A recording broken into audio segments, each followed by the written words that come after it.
જય રામનાથ, જય દ્વારકાધીશ। આજ તમે વૈદિક લગ્નમાં આજ તમારા આ દીકરાને અને આ તમારા વહુને આજ કેવો આનંદ આવ્યો આજ અમારા લગ્નમાં વૈદિકમાં? ખૂબ જ આનંદ આવ્યો।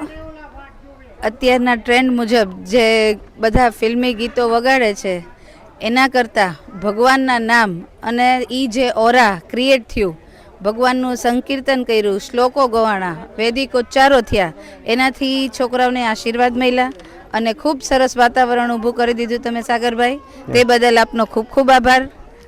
ખરેખર તો આજ લગ્ન પહેલાં એવા પોરબંદરમાં થયા છે કે જે લગ્નમાં આપણે એવું કહી શકાય કે લોકો બધા જ સાથે ભેગા થઈને પરિવારના લોકો આ લગ્ન ગીતમાં બધા રમતા હતા અને આ બાજુ લગ્ન મંડપમાં વર કન્યા પણ રમતા હતા। બસ આ આનંદ છે, તાળીઓથી અમે વધાવી અને આશીર્વાદ તો દીધા છે। ખૂબ સુખી થાવ અને ભગવાન ખૂબ સુખી રાખે। જય દ્વારકાધીશ, જય દ્વારકાધીશ।